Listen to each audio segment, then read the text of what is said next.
Hey, peace and love, family. This is Brother Garfield, and today is February. What is it? February 24th or 25th?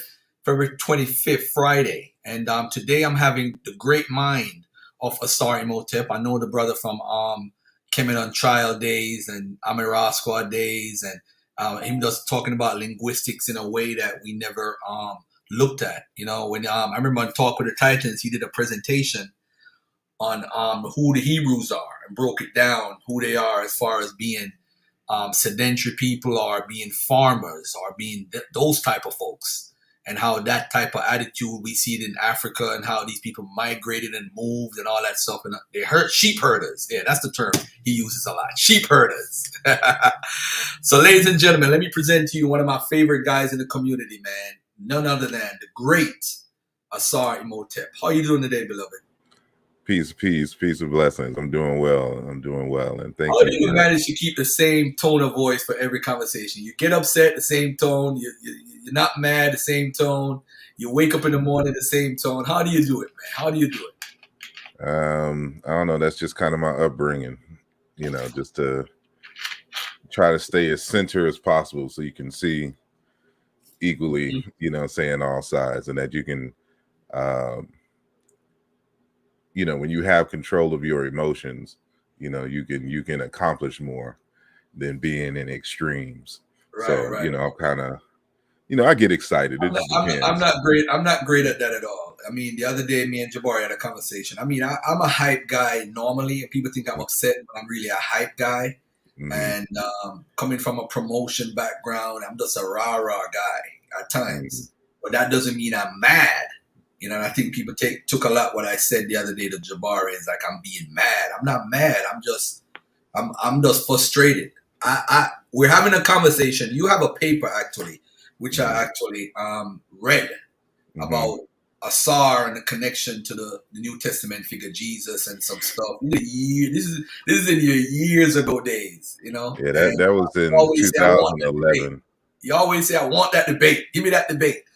And you know, I think when Brother Unk normally says, we're the A side, they're the B side. I just don't like connecting Christianity to Kemet. I don't like it. And the reason why I don't like it is Mm-hmm. because we never get to talk about what Egyptians did without mentioning Christianity. And I know we're in the culture, but why don't we just say, hey, Egypt is great. This is what we did without mentioning Jews and Judaism and Islam and Christianity? Why we can't just have a conversation about Egypt just by itself? Well, you can, but you can't because their histories are so intertwined.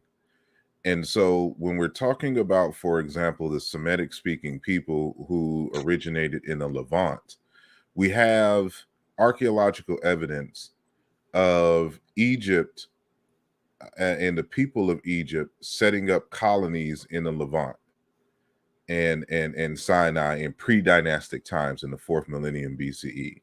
So you already have that. Then you have in the reverse evidence in Egypt of people in the Levant coming in, settling, and blending um, in the fourth millennium BCE as well. So even before there was a such thing as Israel and Palestine, or even a political state of ancient Egypt, you already have these two groups interacting with each other. And so while again the whole concept of an Israelite and Hebrews and stuff comes later on in history, Mm-hmm. um the when they come into history, they're constantly mentioning ancient Egypt. So you can't even have a Bible discussion without mentioning ancient Egypt because it plays such a pivotal role to the development of Moses, to the Exodus, to Jesus, in his first exile, and then coming back later on as an adult and preaching or whatnot. Um, their whole identity is tied into Egypt. And so this is why, for example, they include Egypt in quote unquote Middle Eastern studies because of the relationship and the impact that Egypt had on just that whole area that we're calling the Middle East, in the Levant area more specifically. And even to the extent that, there's a textbook out by a Japanese Egyptologist on ancient Egyptian loan words in Northwest Semitic. And then you'll see all of these names, even so-called biblical names, that are actually Egyptian names.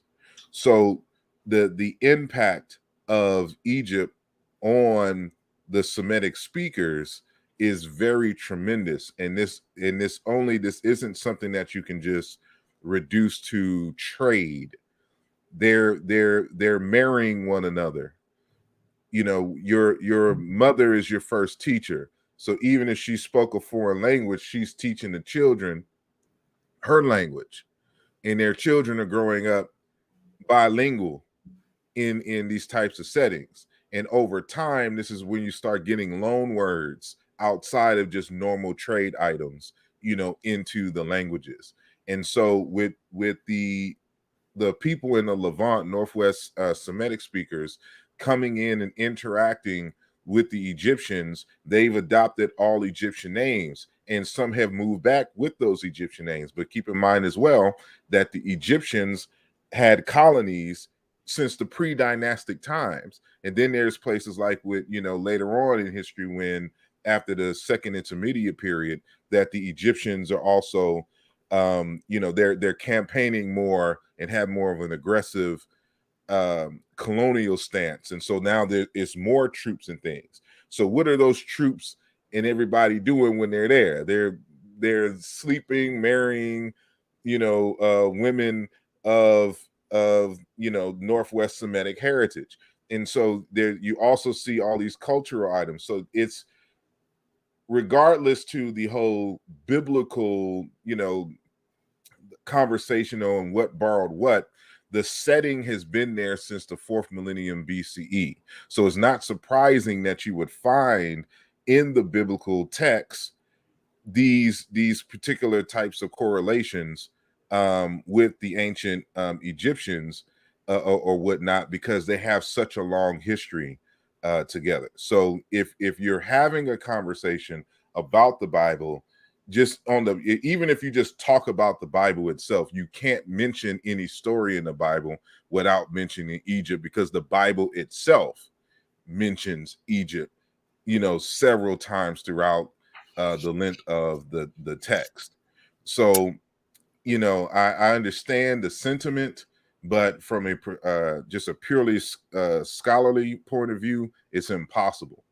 It's just like talking about the birth of America without slavery and smallpox. Like, can't we just talk about America?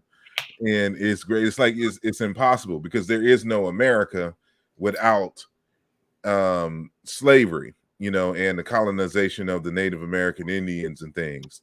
And trying to separate it doesn't do, in my opinion, any justice, because there's a lot to be learned in terms of this history. There's certain types of questions. Now I understand, like, for me, I'm a scholar.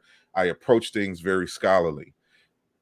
Us in the social media community may not ask the same kinds of questions that I would ask as a scholar, in terms of, what were the power dynamics between the two regions, and did they shift over time, and for what reason?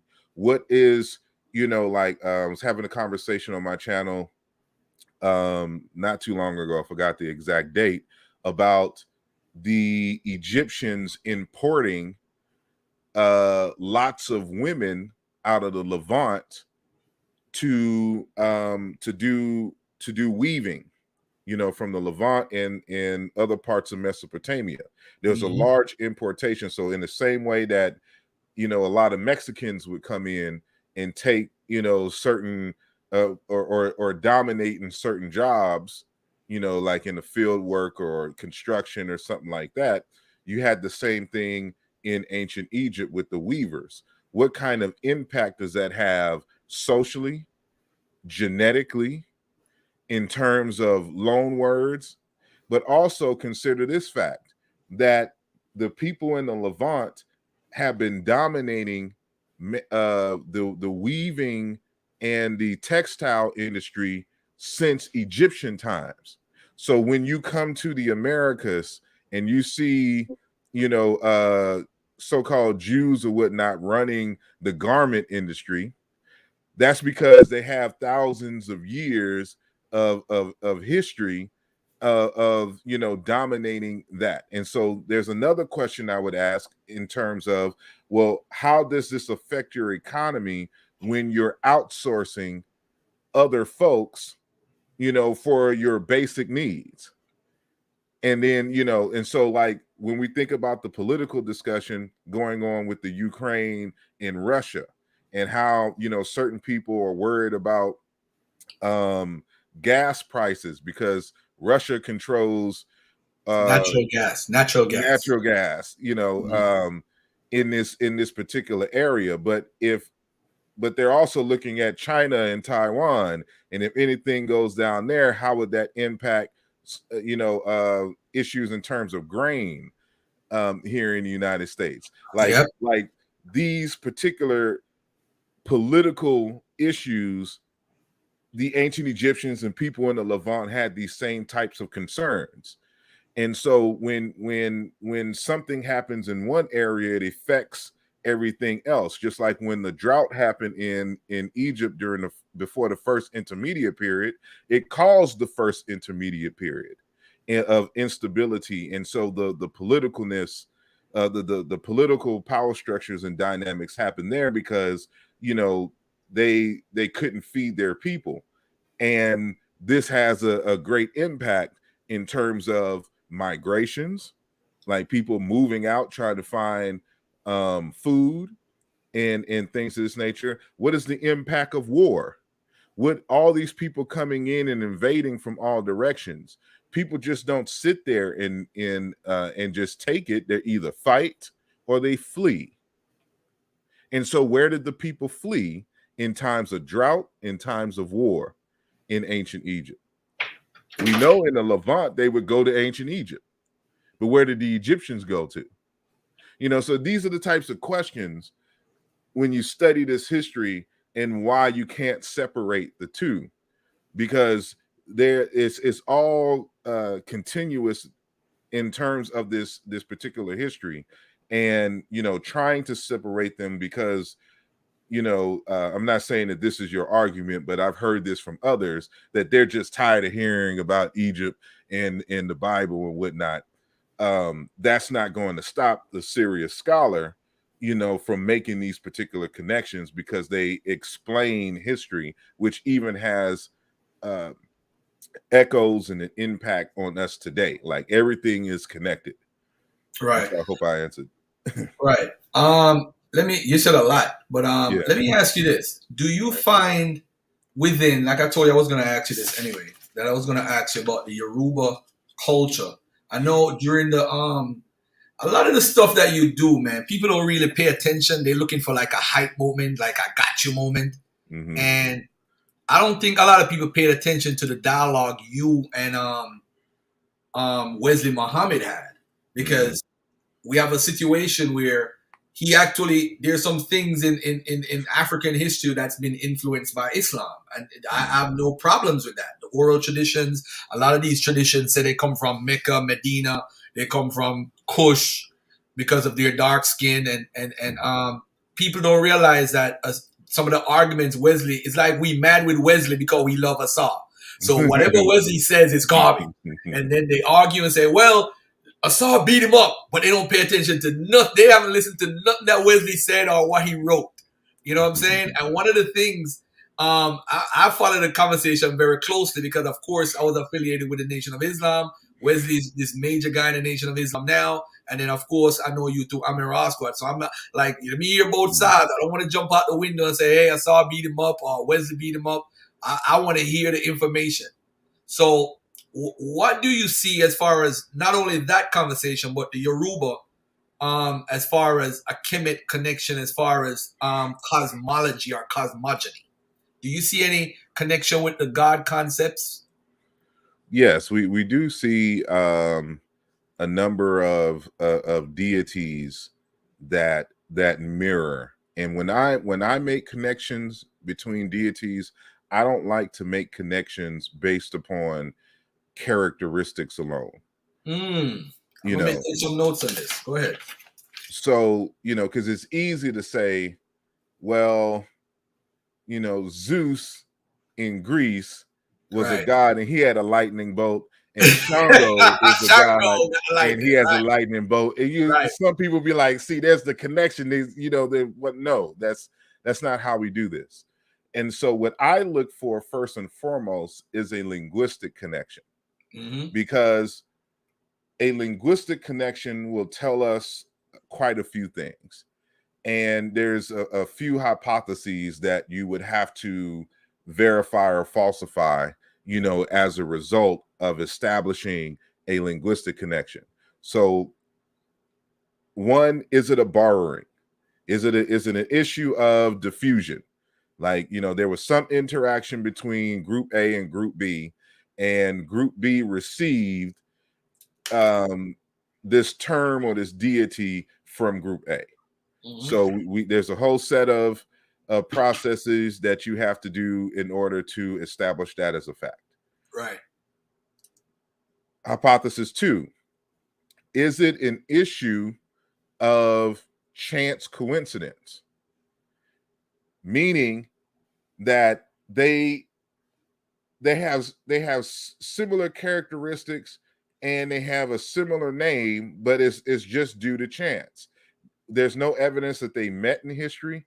There's no linguistic evidence, no by the establishment of regular sound meaning correspondences Mm-hmm. that this was inherited from a pre-dialectical ancestor. So it could be that it just is just a coincidence that there's similarity between group A and group B on this particular deity. Mm-hmm. And then there is uh inheritance. So this is hypothesis 3. We're going to have 4 hypotheses. So Mm-hmm. hypothesis 3 is dealing with the inheritance. So the not only the word itself, but the deity, the concept of personifying this particular force or concept existed in the pre-dialectical culture. And in group A and in group B, it was both inherited, as a part of the tradition, right? So that's hypothesis 3.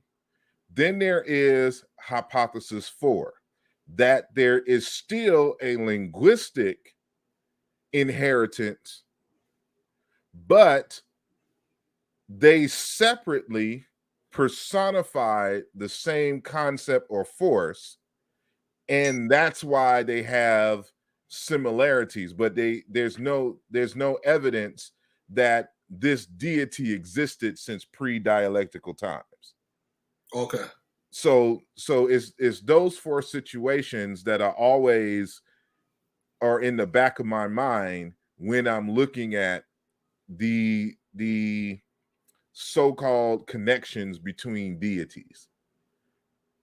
And in this case, for example, like with ancient Egypt, the connections between deities, for the most part, with the ones that you can connect, is a result of inheritance, but from the 4th hypothesis standpoint, Okay. right? So that they have the same words, but later on and separately they personify the same concept. And because deity, like the names for deities are carry the essential characteristics of the deity, right? And so any kind of similar characteristics is based upon the meaning of the name. So if we have a deity, that's the personification of lightning, and we have 2 related cultures, and they both inherited the same word for lightning, right? But it just sounds different because of natural sound mutations over time in between languages. They're going to have the same characteristics regardless because they're personifying the same force. And it just so happens that it's the same word in language A and language B. And so, but that doesn't necessarily mean that they were inherited from the pre-dialectical parent. It could be that, it wasn't personified at all in the parent culture, but later on the two cultures separately decided to do so. So who are the deities that you think connect with the Yoruba and ancient Egypt, or with the Egyptian as a whole? Yes. So, for example, Ogun, right? Ogun and the god Set. Okay. And one could also say Amen at the same time. Now, these names don't sound alike. They're not going to ring connections to you immediately. But when you do a systematic analysis of the languages, you'll come to see that what became pronounced as Ogun among the Yoruba becomes Amen in Yame, in Zambe, Imana, in amongst other groups across Africa, including ancient Egypt, and even with Set and the like. And so you have personifications, for example, of Osiris, but not in the same. It's not the same thing as Osiris that you see in ancient Egypt. They articulated this particular concept in a very specific way, but amongst the Yoruba, it's different. It's almost demytholized in amongst the Yoruba. But there are situations, for example, like Sokpona, right? Is the goddess Sekhmet. What you said, Sopona? Sokpona. And they borrowed this from the people from Benin, Togo, who know the deity as Sakpata. And we can do a linguistic analysis and demonstrate that Sakpata, which is the Yoruba inherited as Sokpona, which is a personification of a deity dealing with diseases and destruction and the like, that is Sekhmet. And we know that, again, we can do a linguistic analysis, and because of the grammar that is fossilized in Sakpata, we know that it came from somewhere else. So these are part of the processes that we can establish a borrowing over time, right? And so, so you have that type of situation. And so, like, you have, for example, when we say Orunmila, right? Orunmila is cognate. Keep in mind the words that I'm using. Is cognate with the god Ra. That does not mean that Orunmila is the god Ra of ancient Egypt, and that it was personified. This is one of those situations of hypothesis 4. And so when we talk about Orun, which they kind of use for heaven, but it's also a word for sun, Orun. And that word Orun for sun is cognate with, we say Ra, but that's not how it was pronounced in ancient Egypt, know. And so also when you talk about Orisha, and so this is what I discussed in this book here. This is what I released in 2021. And it's called Chiluba Maweja, Yoruba Orisha, and Ancient Egyptian Ak. We say Ak, but it's not Ak. This is the hieroglyph for so-called Ak. But this is, you pronounce it more closely to Orisha. Okay. So you showed in that book the connections with the different cultures, right? Exactly. Okay. So I'm showing. So how this came about, I was editing a book. Do I have one? Here we go. I was editing this book, and I published this book as well. This is Muntu Wan Zombie, Portrait of Human as God's Special Creation, and it's written by Dr. Chilima Lema Mukinge out of the Democratic Republic of Congo. He lives in Atlanta or surrounding areas. The song came out, so I don't know West Atlanta. I don't live there. I don't want to start no trouble if he ain't in Atlanta. So those Right. who know what I'm talking about. But so he was discussing Maweja, which is just one of the names or titles for Nzambi or in Yame out of the Democratic Republic of Congo. And so it's a phrase that includes that name, and he defined all the other parts of the name but didn't define Maweja. Okay. And when I emailed them back, I'm like, what is the definition of this name? Because you define all these other ones, but you skip this one. And so I want to make it consistent when, Right. as a result. Edited it, right. Exactly. So he didn't know the name. They just define it simply as God. But, the linguist and scholar in me was like, I'm not satisfied with that answer.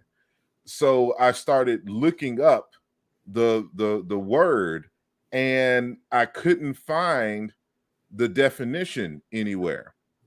And so, it just kept eating at me, throughout the editing process. And so I was like, well, I'm just going to have to do a full scale analysis to get etymological analysis to get at the heart of what this is. So I got some clues from some text. It was written in French, and I did some other analyses to confirm. And then as a result of that, I come to discover that Maweja, the ma is a prefix, weja is cognate with Yoruba Orisha. And doing further analysis, because I already know that Yoruba is related to the ancient Egyptian language, well, let's do the sound meaning correspondences and see what this correlates with. And then that's how I came to discover that it was cognate with this particular term here, what we say is the Aku, but this is Orisha, so they had the Orishas there. And so this is something that we can say was inherited, this hypothesis 3, that this is something that existed in the pre-dialectical parents as a concept and was inherited through the daughter languages, and this is how it manifests itself throughout the different regions in Nigeria, in Congo, and Do you ancient show Egypt. in that book? Do you show a connection with the deities also? Some of them, yes. So we got to understand what a deity is. How should I say? Some time ago, I think it was last year, I interviewed a scholar by the name of Tangan, Dr. Tangan, out of northern Ghana. And he's of the Dagara people. So if you're familiar with Dr. Maladoma Some, and his works, he's from the Dagara people, but he's from the Dagara of Burkina Faso. We know that these borders are arbitrary colonial borders. And so it cuts off, historical peoples and historical groups. So on the other half of that, in northern Ghana, is the other Dagara people. And so, and one of the things that he said in his text and in our interview is that when that God is simply existence itself, it's everything and all things at once. And when you want to study the cosmos, you find something and you personify it. And so what he was addressing here is that the deities are a pedagogical tool. They're used for teaching concepts. And so when you say a deity, we're looking at ancient Egypt as if these people were running around believing that these deities walked the earth, instead of understanding that these are particular forces that are personified for pedagogical purposes. And so that's how I got to look at it. And this is also in my experience just dealing with, being initiated into African wisdom traditions, right? Like in the Ifa or the Isheshe tradition among the Yoruba, for example. And so when you have that, when you have that understanding of what a deity is, then it makes the question more complex.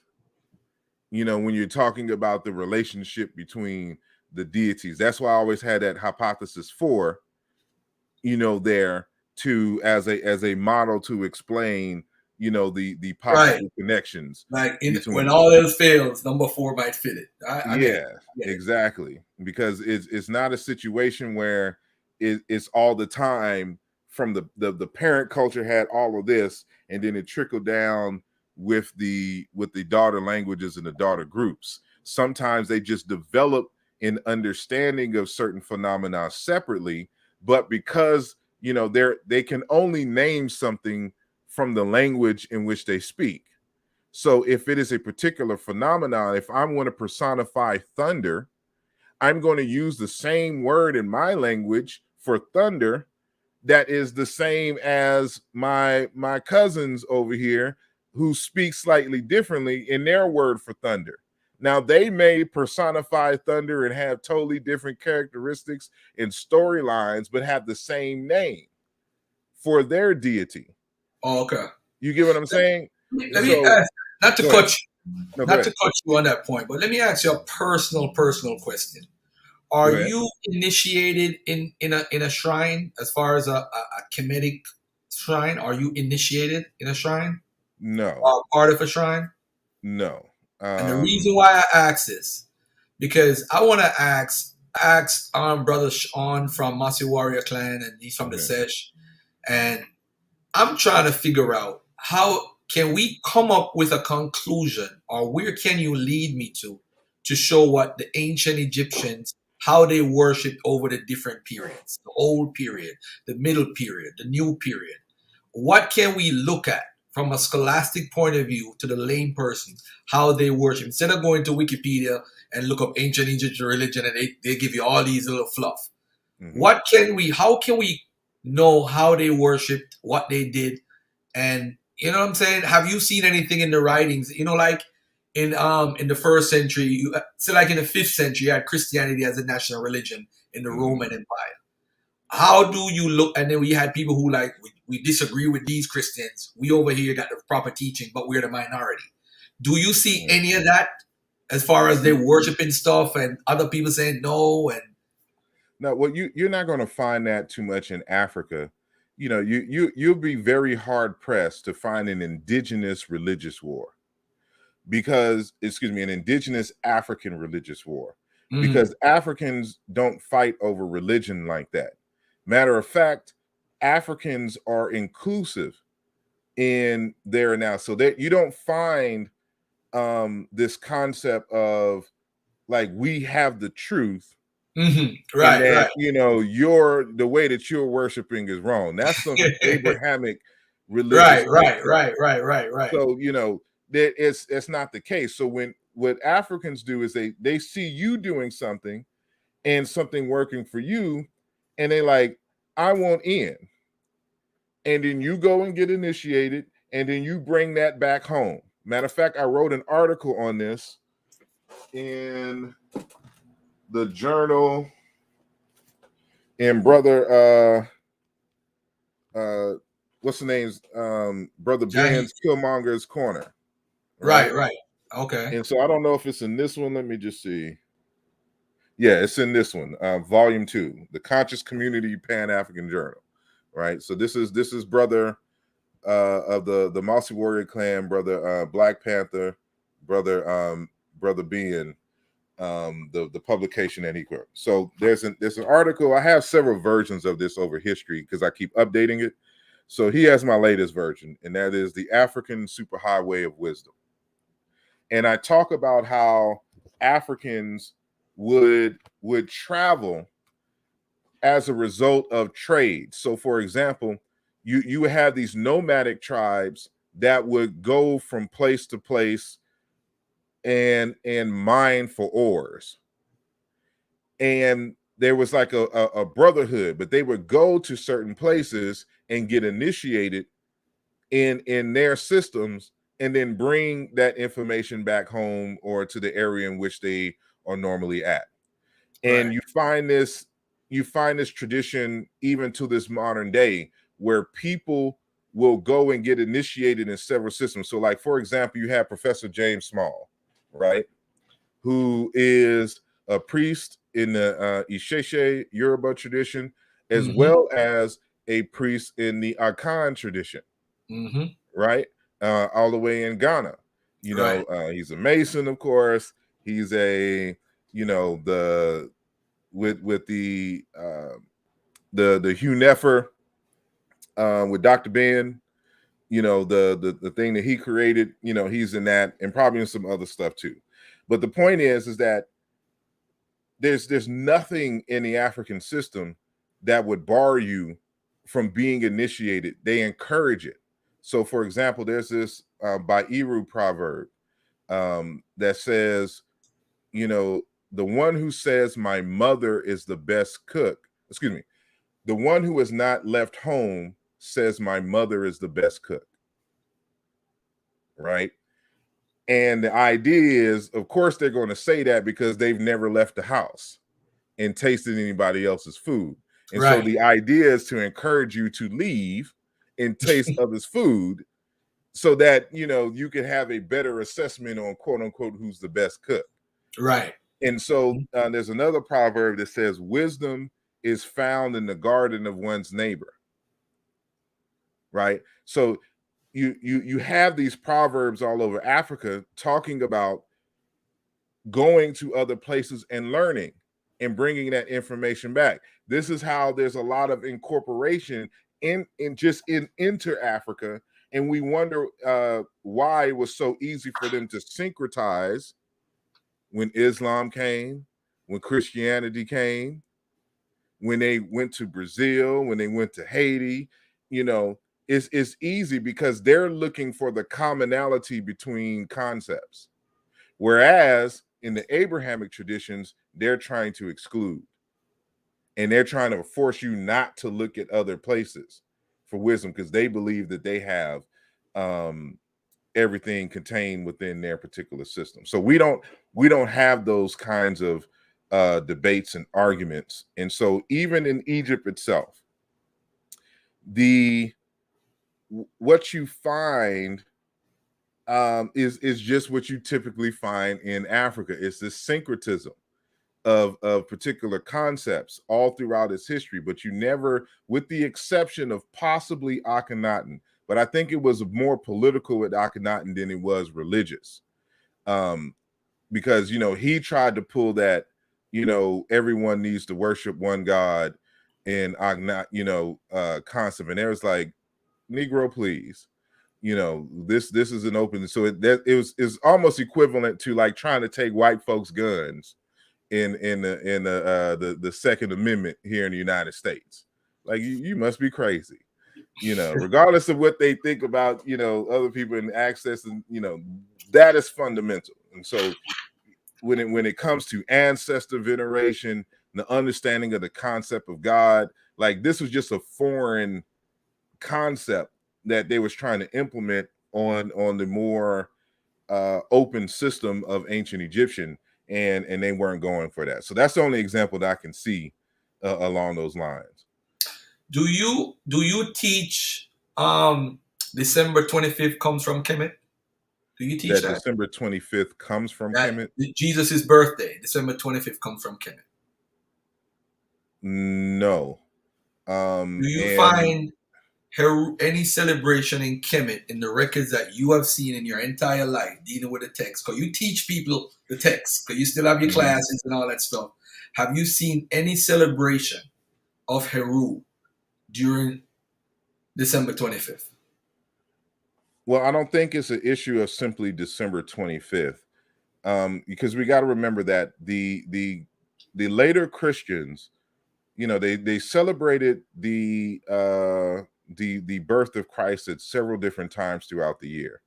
One time that people don't remember is in January, somewhere in the Don't talk about that. 13th. Don't talk about that. Don't talk about that. Don't talk about that. Skip that part. Skip that part. Skip that part. Skip that part. Uh, I have a reason why. Skip that part. Continue. I guess you having a debate with someone. So, but yeah, so this stuff coming in alignment. So it's kind of a difficult thing to really kind of answer without talking about the Epiphany, Right, saying period in right. January and stuff like that, and why and how that became associated. But the celebrations of like the last part of the what we would consider December and the deities there, that like it's a long celebration. It's not just one particular day. And Mm-hmm. so what they're trying to align with those who are trying to uh in terms of Roman times, trying to align with the quote unquote pagans, because they just couldn't get rid of the the celebrating of these high holy days or whatnot amongst the ancient Egyptians, is they made it closer to the solstice period of that particular time, and Mm-hmm. so I'm trying to say it without saying whatever you want me not to say because of your debate. um but it's not a situation where because they didn't have December 25th. That's not even a concept in ancient Egypt. But I get what people are saying when they're trying to make this argument that later Christians are trying to align it with the solstice holidays that is found at the end of December, because they're finding these particular commonalities. Okay. um Would you say, hold on, let me go back to right here. mhm. Um, would you align Serapis with Jesus? To a degree, yes. But that's because I align, and there's I'm updating the text that you referred to earlier, Right. because I've learned so much. A lot of stuff I'm abandoning, and there's a lot of stuff that I've been able to gain as a result of Please fine tuning update it and certain send pieces. a copy to Jabari, by the way. Send a copy to him so he could update too, because he's probably trying to use some of that old info. But go ahead. Yeah, that was a long But time ago. yeah, Long time it ago. was that was 2011 That was a long that time was ago. published, but it was written for a debate that I was Right. having with a childhood friend of mine, who's now a pastor. And so that came about around, I wrote that actually in 12 years ago in Mm-hmm. 2010, but we had the debate around January or February of of I'm sorry, of 2011. So I had it written just so people, as it was really for notes, because during a debate you only have so much time, and I already knew that, given the nature of the conversation, that in my little 20 minutes I was not going to have enough time to explain to the layperson the backdrop of everything that they can understand it. So a lot of this was original research, so I just put this together to give to them as notes. So that's what that is. So it wasn't meant to necessarily be a full out book. It was just my notes so that they know exactly where I'm coming from. But what was the question again? Serapis and Jesus. Okay, so Serapis in Jesus, but one of the things I still hold on to, in which we have significant evidence for, is that Jesus ultimately is their recreation of Osiris. And when you say Serapis, Apis being the Happy bull, Our people, right? which is which the Greeks call Apis, which is the personification of Osiris. Us, right? And so there's connections there, and so we always got to keep in mind that history, because you always have to ask, well, what is the backdrop? What is the context for which borrowing or influence could happen? And that's why I'm like, you can't separate Egypt from the Levant, because they've been interacting since the fourth millennium BCE.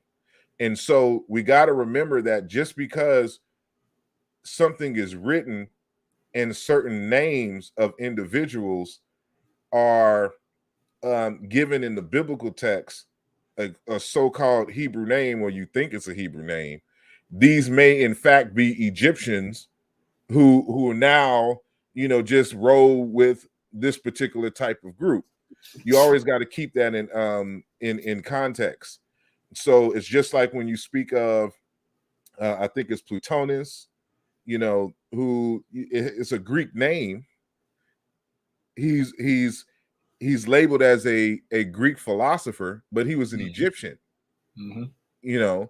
Have And you that point is important because Mhm. the one they said that it could be Egyptian, and the reason why I cut you because have you read Richard Elliot Freeman's book about the Exodus and his thoughts of how the names of everyone in that lineage is Egyptian? So he would say Hafra, Moses, and he gives like 5 different names because his theory is that the Levites are Egyptians and they're the only ones that really we could say, hey, left on an Exodus and left, which hence with the whole Akhenaten and Aten and the whole Atenism and all that stuff.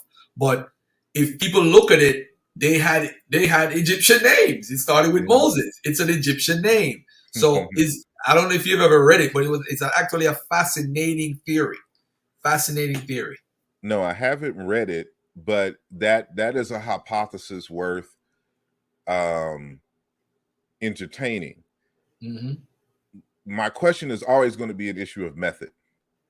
How do you determine that is the case versus like what is your falsification process? So you Mm-hmm. have this as a hypothesis. What would be the steps that you would use to falsify that? You got to ask the question, in what ways can I be wrong? Because it also could be that they were um culturally, genetically, whatever, Semites. Right. But remember what I stated, that you had a lot of people from the Levant who came and settled in Egypt and adopted Egyptian culture, including Egyptian names. So, for example, you could, like everybody in Jamaica, for the most part, got English names, Right. Mm-hmm. but the culture, even they speak quote unquote English, it's still a different type of English. Right. Right. Right. Right. It is heavily influenced by the West African languages that culminated there. The underlying culture is African culture, but you all got English English names. names or Sephardic Jewish names. You Yep. know what I'm You're right. saying? Um, so it could be. See, this is why it's difficult to kind of pinpoint and make everything so cut and dry, Right. Right. because We can't speak in absolutes. you Right. can't Mm-hmm. do that. It's a little bit more nuanced, and so you have to have this understanding of history and look for parallels even in modern times, so that you can see for ways in which you can answer these types of questions. So so yeah, it could be Egyptians. Remember, there was a mixed multitude according to the text. So it could be other folks. It could have been some Cushites that was with him. It was like F these Egyptians. Like let's assume that the Let's be Exodus is out. real. Mm-hmm. Let's be out. Remember, because so-called Nubians were teaming up with The Hiscos. Right. the Mm-hmm. Hyksos, Right. And they caught. or Yep. Yep. whatnot. So these kind of partnerships in things is not uncommon. So you can have groups like for example with the Kenites who brought Yahweh to the or at least that's the most dominant argument, that is the Kenites that brought Yahweh to the Israelites, and they Mm-hmm. integrated them. Right. These folks are people who were in and out of Egypt, and I argue that these were an Arabic branch of folks, um, given their primary location and where they would frequent. That these are more akin to the Arabs who brought this, but they got the stuff from in terms of Yahweh. My argument is that they got it from Egypt, as one of the mining gods set, in his title being Yahweh, in Yahi and other situations. So Okay. what is this? Brother Garfield, can you ask Asar at what point did different tribes implement totem pole worship? That looks like totem pole worship. That's a that's a loaded phrase. So you got to understand, worship is one thing, and then a totem pole is another thing. And a totem pole is more so a Native American thing. That's not an African thing. A totem, what we would translate in English as a totem, that's an African thing. But you don't necessarily worship the totem. It's just a flag that identifies different groups. And so, you may have the alligator clan or the snake clan, or someone's totem may be a sun or a particular river. They're just used as identifiers for certain groups. It's no different than a mascot for a team. And whatever kind of characteristics that may exist for that personification of a what we're calling a totem, it may play some role in the culture later on, but that is just the and how should I say, in some instances it's a case of, you got to remember that Africa is very big, and people are always moving in Africa. And it's not like the case in Europe, to where, because it's so much limited land space, fertile land space, that they're always fighting over resources. Africans, on the other hand, they get into it. You always see these issues in Africa where a royal lineage may be in fighting or whatnot, and then they just up and leave and go create another kingdom, several miles outside of the territory known there, because they have another space that they can just be like, F this, we go and leave. But part of the culture is that when you get to a new place, you have to get the blessings of the spirit that governs that place. So if there's rituals done where whatever the spirit is of the land, or whatnot, they will present offerings and the like to get protection, from the deities in that location. And it may come out, and a totem may come out as a result of that particular type of tradition. But totems, there's no worship, of the totem in that way. Totems are usually just identifiers, no different than a mascot. I'm sorry, go ahead. All right. We got another question. Okay. Would the Apis bull aspect connect to the brazen bull in any possible, being the brazen bull was used to kill people, connected to the origins of Christianity? I'm not familiar with that type of connection. Okay. The Apis bull was, how should I explain? Remember that Osiris is connected to rain, connected to the river Hapi.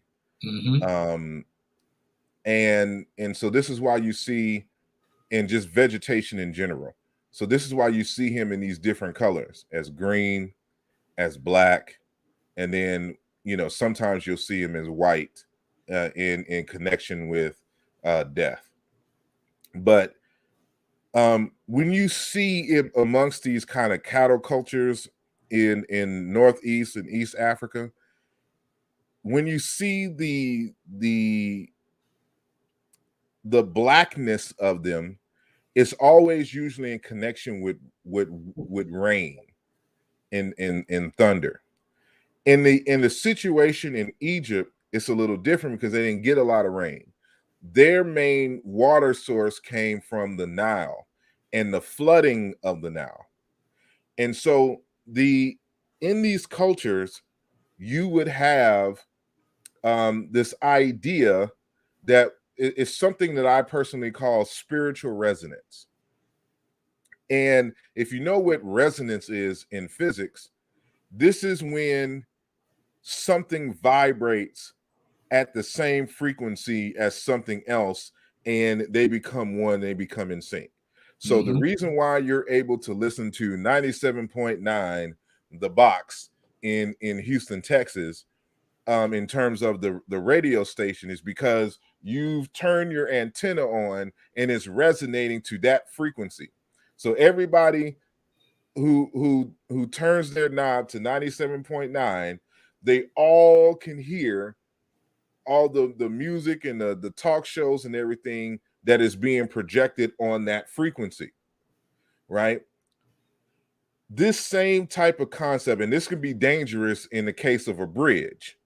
So, when for those of you who are architects, y'all know when you're designing a bridge, you have to account for resonance, because if the wind starts blowing at a certain rate and the bridge matches the resonance of the wind, the bridge will collapse. So you don't want that resonance in that type of way. So, Right. That makes sense. So for Africans, the ideal is that if we want it to rain, we have to mimic aspects that we know that's concerned with rain. So you have black rain clouds. We know when there's black rain clouds, there's going to be rain.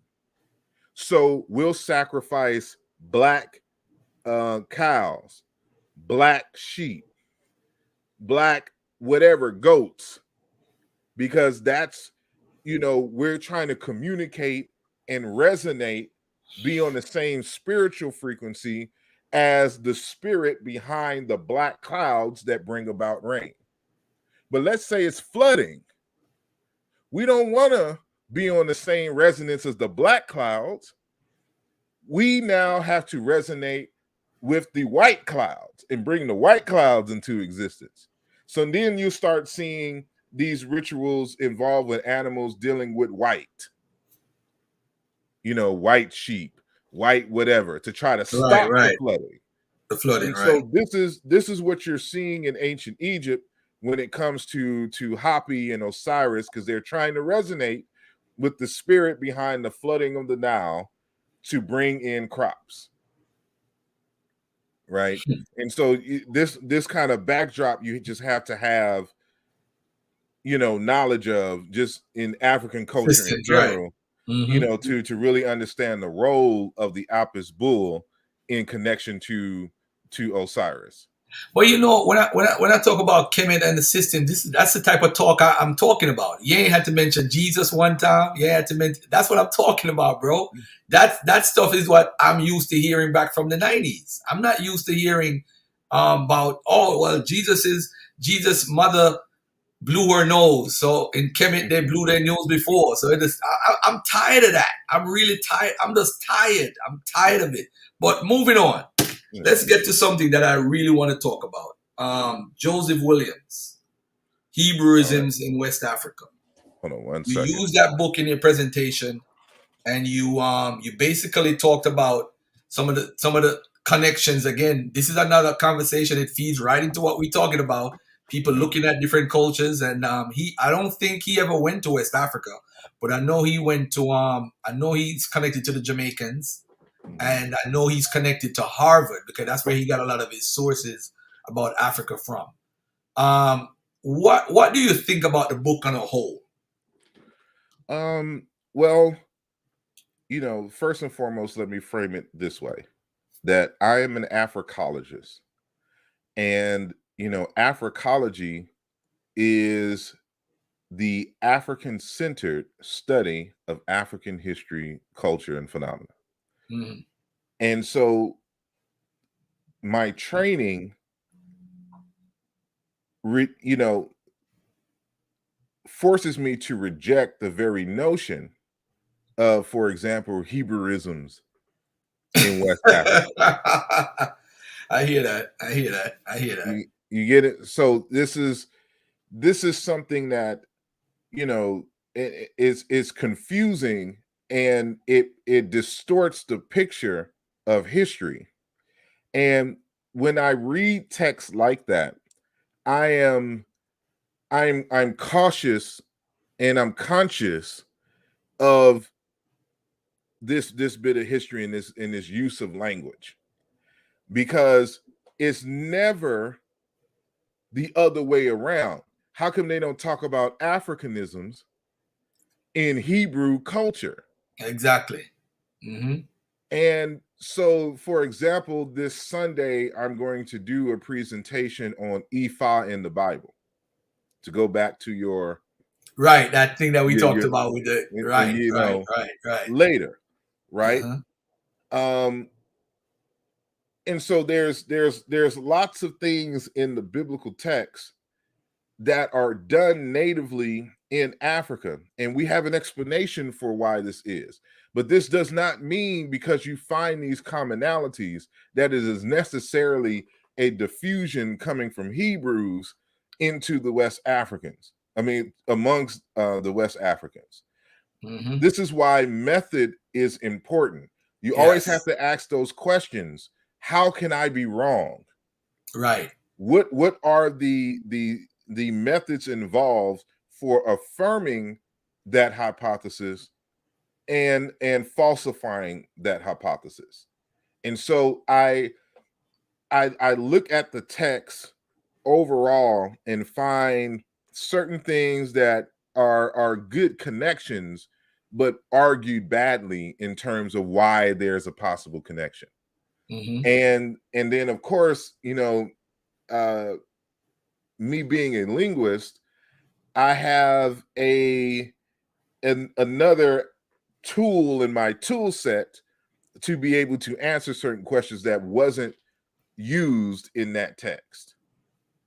And so I do like what I do with any text. I take what is usable, and I throw away the rest. And so Yeah. it's a good text to kind of get some insight into some of the West African cultural nuances.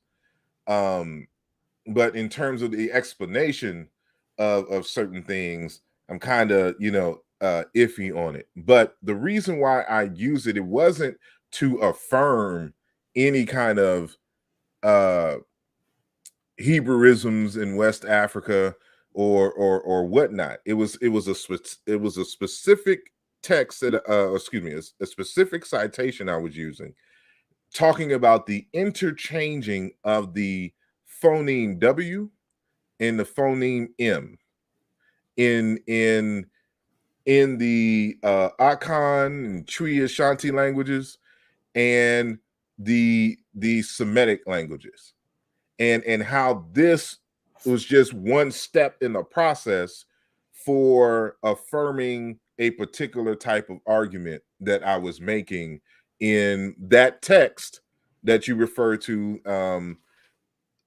which I labeled the Congo origins of the Jesus myth. So it was in that conversation that I was having that I was using that particular source. But that does not mean, and this is something that uh, a lot of people in the social media community has to understand, that as scholars, we have to compartmentalize. We can read a text and agree with certain aspects of the text and disagree with certain aspects of the text and still find the text useful, right? For an explanation of history.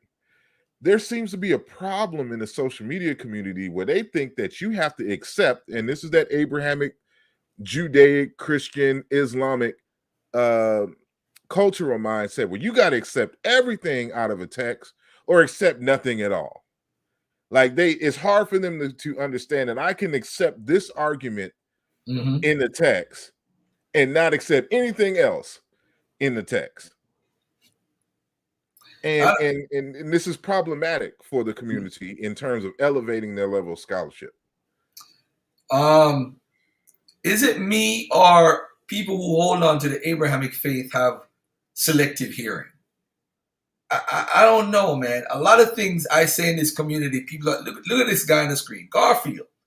You lately used the European sentiment, eponymous ancestors, mythical stories connection to explain old stories. So Garfield, African is exempt from this practice. First of all, the wording of the question is nuts because as far as eponymous ancestors, you can't even date that. That's African culture, period. You know, we like to, because we have what's called ancestor worship. So if we have a system of ancestor worship, before anybody says eponymous ancestors, the word itself, we've been practicing that in Africa forever. So they can't be exempt from it, because when you say you come from an eponymous ancestor like a Jacob or Romulus or whatever, I'm using it because that connection is closer to the Greeks and the whole biblical Abraham, Jacob, 12 tribes stuff that they use that we're familiar with. I don't excuse Africa out of anything, because most of the stuff that they have, I agree with some of the sentiments Christopher Herod says, that the Africans brought it to what we call the Middle East today. So I wouldn't even excuse that. What do you want to add on to that, bro? Yes. Yeah, I don't know the nature of the inspiration behind the question, but yeah, Africans do that all the time. And that's one of the clues that you can tell something is a myth. When a single person or family gives birth to a whole nation, like that's impossible, first and foremost, you know. And have different DNA markers. That's just nuts. Yeah, like it's a story. So like you even have in the Egyptian text that it is Heru that gives birth to the Nubians and the Egyptians, and Set that gives birth to the Asiatics and Libyans, right? In this instance, it's a what's the word you use? An eponymous ancestor. Ancestors, right? Yeah. So like it's not to be taken seriously. But there's also another dynamic of this that also has to be understood. And so you have a concept called a theonym. A theonym is a name of a deity that is given to a living human being, right? And so what happens often, there's a good textbook by Sandra Barnes by the name of Ogun, Old World and New, right? It's an edited text, so there's many contributors to the text. And she talks about, for example, that you hear these stories about Ogun, but a lot of these stories are based on historical facts. However, the king had a theonym. He was named after the deity Ogun. Now, over time, you lose the name of the real king, but the only thing that remains is the theonym. So now his story gets mixed in with the mythological stories of Ogun. And so you also have to consider that, based upon just what we know of just human history in general, as that being a possibility for some of the narratives that you hear. but it's certain clues. I recommend people learn how to study mythology in general, and just has that as a subject of study, just mythology and how you can tell something is myth, so that when you're going back and reviewing these stories, you can find these particular characteristics, even in the biblical text, that let you know that these people did not exist. That these, like there's no Adam and Eve, and there's no lineage of Jesus going all the way to Adam. All this, like, this is just, it's myth. But we're not trained. But again, if you're dealing with an Abrahamic tradition, to a certain extent, I'll just say any kind of religious tradition, you're not trained to critically think and to have scientific methodology. It's a faith. It requires you to believe in spite of evidence. So the evidence says that if you do this and this and this, more than likely this will be the outcome. But my faith, we use this in a positive sense. So like when you go to the church, I went to the bank and all the banks denied me for a loan, but I had faith in Jesus and I got the money anyway, da da da da da. So in spite of the evidence given in the past, the faith requires you to look beyond the evidence and to believe that something can happen. So in a situation where it's like, raising funds and money for a project or something like that, I don't see the harm in that. But when you're trying to tell history, that's problematic. Yeah, definitely. Definitely. You try to make history, that's different. But Yeah. you when you talk about history, it's problematic. I'm sorry, go ahead. Question: Is it fact 80% of Haitians and Trinidadians traces back to Benin? I know the Haitians and the Brazilians have the highest rates of Benin people that come from the, I wouldn't say Benin. Probably means the bite of bright. What do they call it? The bite of Benin. Bite of Benin. I think 1.8 million people came. 1.85 million people came from that coast area there. Majority of them went to Brazil, and a lot of them went to Haiti. That is true. So I don't know if 80% of Haitians and the Trinidadians part, I have no idea. I've never looked into that, and it's not saying it's not possible, but it's possible also. All right. But this question here by my brother out of the UK who interviewed me, Shakara.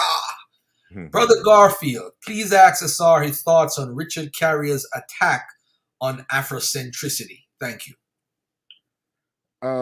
I haven't, I've caught some of Richard Carrier's conversation with Brother Garfield. I didn't catch all of it. I just got a little bit of it, so I understand the nature of the controversy. I haven't read the article that he wrote. I'm gonna show a piece of it, the article, what they are referring to. That's simple. It's not nothing long-winded. Okay. And I think this is the article he wrote last year. You're gonna have to remove his. So what happened was, actually, tomorrow would be 1 year since he wrote it. There's a subcategory, some problems. If you notice at the head, people who are reading, some problems with modern Kemetic mythology. There is a subcategory of neo-paganism today called Kemetism, or Egyptian neo-paganism. It is often heavily wrapped up in black supremacist or Afrocentrism movements.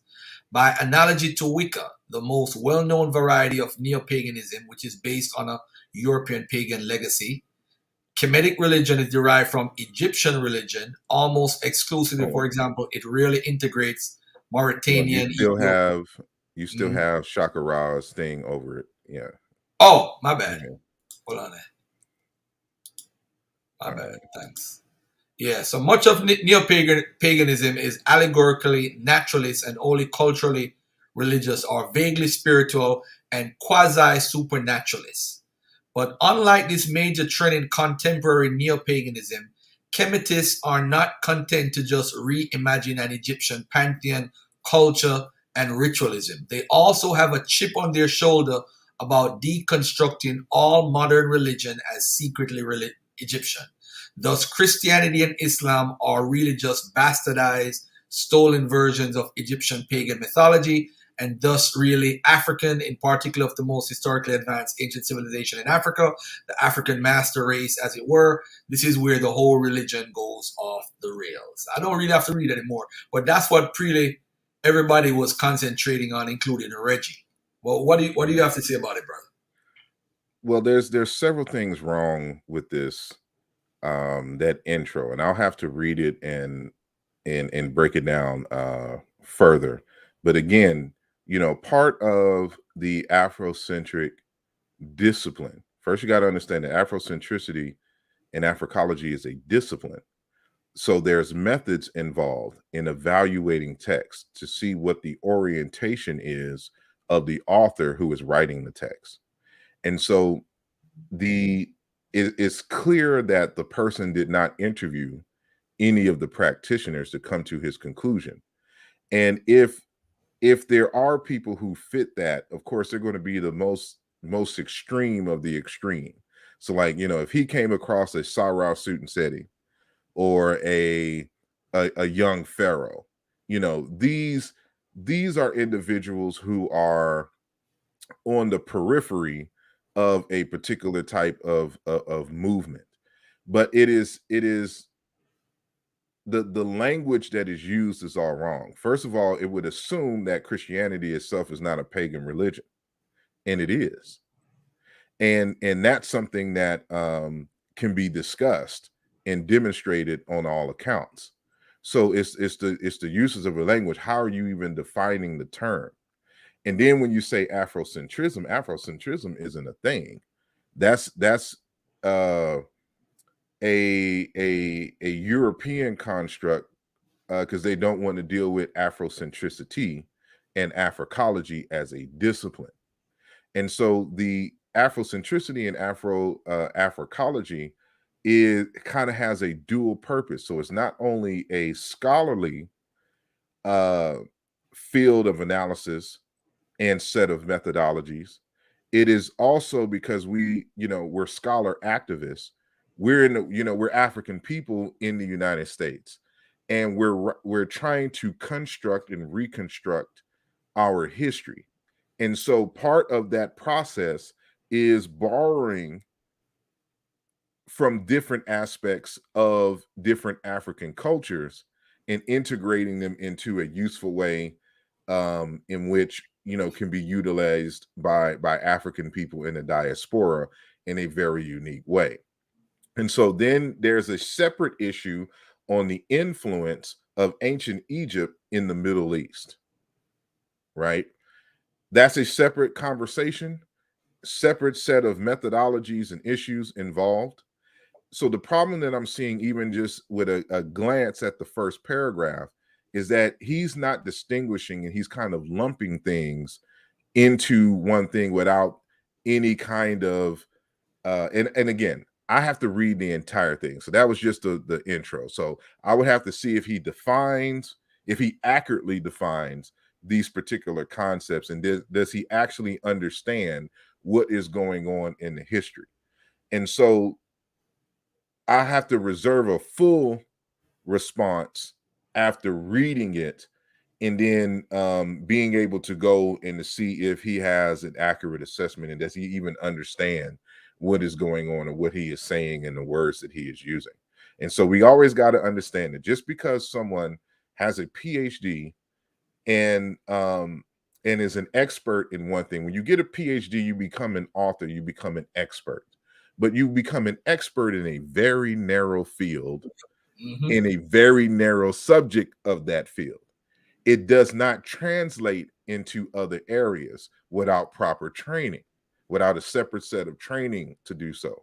So, in order for him to speak accurately about Afrocentrism, he has to be trained in it. He has to understand what it is. And it appears that he does not, because now we can talk about those quote unquote Africanisms in Hebrew tradition. So that's why, for example, when I talk about Ifa in the Bible, that is an African thing that was brought into the Middle East. And we know that this stuff was brought from Africa to the Middle East because we can do a linguistic analysis, and we know that the words were borrowed by the Semites, by these inner African groups who traveled and who spent time in that area over thousands of years and helped to develop, for example, Proto-Semitic, which was born from a what we call a polygenesis scenario. And so this is one of the reasons why, for example, you can't do a linguistic analysis and link up ancient Egyptian with Semitic, because the proper methods used to do that won't allow for it, because Semitic is not a language group that emerged directly from a parent-daughter language. It and daughter language relationship and parent-daughter language relationship. It is more so like the interweaving of different groups who all conversed and settled on certain linguistic features and vocabulary, and then that's what became Semitic. And we can detect those African groups that came there. And so this becomes the backdrop. Without the African component, you will not understand the biblical concepts in text. So this then becomes the question: and when you're saying pagan, what do you mean? What are the characteristics of a quote unquote pagan group? Is because they do this, this, and this. And now, if we find this all throughout the Hebraic text, does this now make them pagans? And we got to remember that much of what Jews and stuff do now, including the language, is a reconstruction. It is not, the new Hebrew that they speak is not the Hebrew of old. It's not a continuous. They went through a reconstruction process. They decided upon how to speak it, and they speak it. They looked at certain rituals and things, and they recreated it. And now they're calling it, Hebrew tradition. But there was no continuous from biblical times to now. Most of these folks are Ashkenazi Khazar Russians who adopted, the Judaic tradition. And so, most original Jews look more like Arabs and Palestinians. Most of these folks are white. They adopted this stuff. And so, all of this history has to be, put into context. And so I would have to read in full the nature of the article. You know what we could do? We could, if you want to, I'll just inbox you the article. Okay. And if you want to, you could spend an hour and a half and just talk about pretty much what the argument is, so that you have seen the entire article instead of just, because what Brother Reggie did, he never answered to the article. He just basically was mad about the term neo-paganism and Afrocentrism, turning into a whole race baiting response, which I don't think, Carrier, as you said, I don't think it was a race-based response, but him not understanding certain terms might be an issue. That's how I look at it. I don't look at it as he's just. But you got to understand as well that you can, from just even the wording of that first paragraph, you can tell he has a very Eurocentric mindset, which is understandable. He's a European, and we wouldn't understand it any less.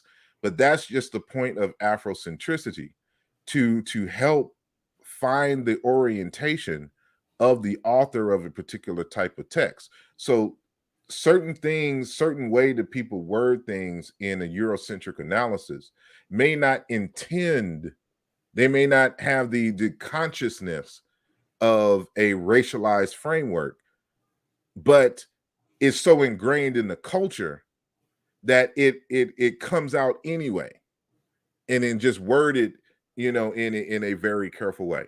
And so this is why we have to look at the structure and the way that he's defining. And so it's in, if the rest of the article is like the first paragraph, it is very sloppy in the way that he's going about the argument. And so again, I would have to read the particular text, and because it's unfair for me to base the entire article off of the first paragraph. All right. Well, we have a question. Do almost all African belief systems have a distant and relatively uninvolved creator god superseding a larger cosmology? I guess you'd be talking like the Orishas and like in Igbo, you have your personal chi, and you have the community god, but you don't really pray directly to Chukwu. There's always like an intermediary. I don't know. I think that's what he's referring to. Well, it's kind of complicated because we got to understand that the African, the general, I'm not gonna say all Africans. So what the phrasing that I use is the consensus on the African continent. When you survey indigenous African cultures, their concept of God is not the same as what you would find in the Abrahamic traditions. In the Abrahamic traditions, God is an entity unto itself, and it exists outside from quote unquote creation. There's a phenomenon that they talk about, creating ex nihilo, right? That is typical of the Abrahamic traditions, whether Judaism, Christianity, Islam. Africa is a totally different thing. Existence itself is God. That's something different that you have to wrap your head around. And so, because existence is God and it is an infinity, trying to appeal to the infinity is something that they can't wrap their head around. So there's an intermediary. It's just an access point. You're accessing a certain aspect of God. So you go through the medium that allows for you to gain access to that aspect of God. Everything is God. Everything is divine. It's an expression of the divine. So it's a different kind of concept in terms of not necessarily being involved. It is involved, but you got to understand that because God is existence, God also includes the laws of physics. And you don't want God to change the laws of physics because you want good crops this year, right? So you don't want a fundamental change in God. You just want to kind of shift in this one little narrow area. It's African spirituality is like farming and irrigation, right? So we have this big plot of land, we have seeds, and we want water to be redirected. So say that we don't get a lot of rain, right? And it's just like the Nile River that overflows, and then left to its own devices, it will just flood everything. Unknown caller. But if we dig canals, we can control that flow of water and then redirect it to our particular garden crop fields. And so this is essentially what is happening. So I don't pray to, everything dealing with the mountains and, oxygen and all that. I'm only concerned about the water. So I will talk to the spirit of the water and have it redirect itself to my particular plots. It's still God. All of it is God. And so they don't necessarily appeal to the totality, just to the aspect of itself that is responsible for this area of life. Oh, okay. So it's a different concept altogether. So even the way, so this is an example of what I mean, that if you grow up in a particular mindset, you may not think that the question that you're asking is Abrahamic centric. But because that's all you grew up with, the way that you even process questions is only from the mindset of somebody who grew up in the Abrahamic tradition. You can't even fathom and I'm not saying him in particular, I'm just saying in general, you can't even fathom, thinking in this direction for answering that type of question. It's like when people leave Christianity and still ask folks, what faith do you practice? It's like a guy that was following Dr. York, say he's gonna pray to some god in Egypt to kill me or some crazy. I'm like, you sound like a Christian. Like, what are you doing? You You know, know, like, but listen, it's been almost 2 hours. I want to say thank you for coming on and no sharing doubt. your great mind on some things that's going on. And I want to say we're gonna do this again soon because I want to talk about when are you gonna rewrite that article, the one that you did 10 And I years ago. got so many. I know you got so you Uh, ain't gonna do that. I'm I was finishing up trying to the book find the on PDF Kemet. while I was here. I got it somewhere on my computer, but I don't know where it is. I was gonna find it. I asked you a question, but I couldn't even find it. But I do want to say, good job, bro. When is your next book, Works, coming out? Not your book, but Works, because I know you work with so many different people. You know. Well, I'm currently working on. I'm republishing a book by Dr. Kalamba and Sambo, who's also out of the Democratic Republic of Congo. I translated, a small book of his from French called "Praying in Africa," and the concept of prayer, speaking on that very subject. So that'll be coming out soon. So it'll be under the Motto Indela Press moniker. But the before that is going to be my book on Kemet. So this is going to be my definitive answer on the meaning of the place name Kemet. So it's going to be it's a book dedicated to that. So that actually should be coming out like in March, April. No, probably like May. That Okay. that I'll release that. So and then working on an introduction, an African-centered introduction to Egyptology. So regardless if we're talking Egyptology just mainstream or from the African school, there's no textbooks on for an introduction to Egyptology. And so part of the I've created the Martin Delaney Center for Egyptology, Okay. and we're creating an actual discipline, and we're going to be developing Egyptologists, and of course you have to create the books for it. So that'll be coming down the pipeline. This will be different authors that will focus on archaeology, the writing script, just including those African conversations that are often left out of the discourse regarding Nile Valley studies. And our orientation is the entire Nile. So most folks put Egypt in the quote unquote Near East, and but they're forgetting this 4,000 200 mile river that is the quote unquote gift of the gift of Egypt. This is what birthed Egypt, but they don't want to go all along it and have those discussions about trade, culture, human migrations up and down the entire Nile. So the focus of the Martin Delaney Center for Egyptology is the Nile River. So it's Nile River Studies. It's going to be part of what we call Nile River Studies. Okay. And so that's a few things down the pipeline that you should keep an eye out for. All right. Cool.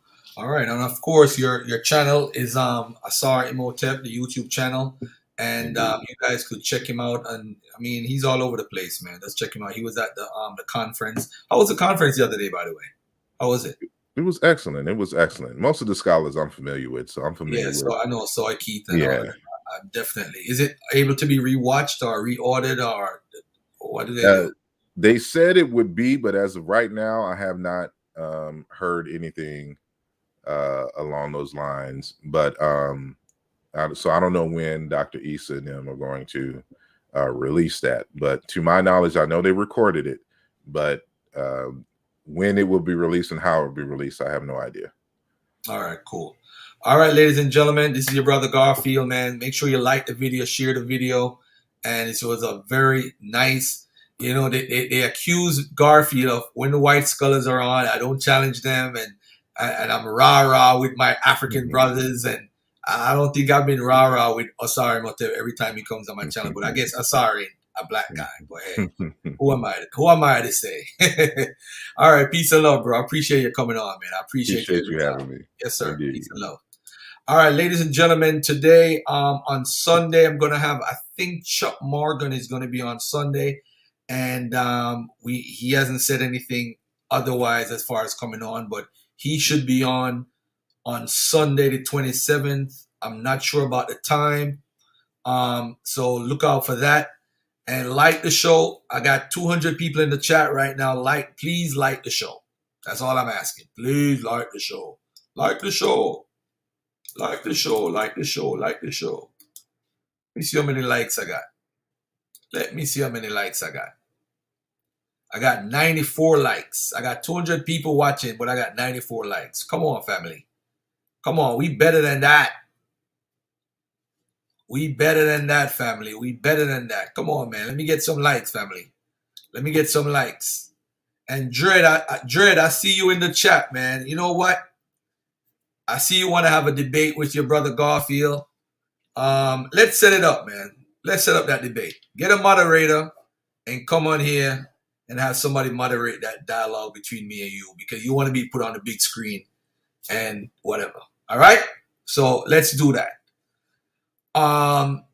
Brothers and sisters, Black History Month. Let's keep it real. Do what you're supposed to do. We family. We are family no matter what. Just remember that. All right? We are family. At the end of the day, we family. Watchdog Entertainment Live. Yeah, whatever. Me and Jabari scheduled for, he wants to do it March 19th on YouTube. I would like to do a debate in person just to let everybody know. That's what Garfield is requesting. All right?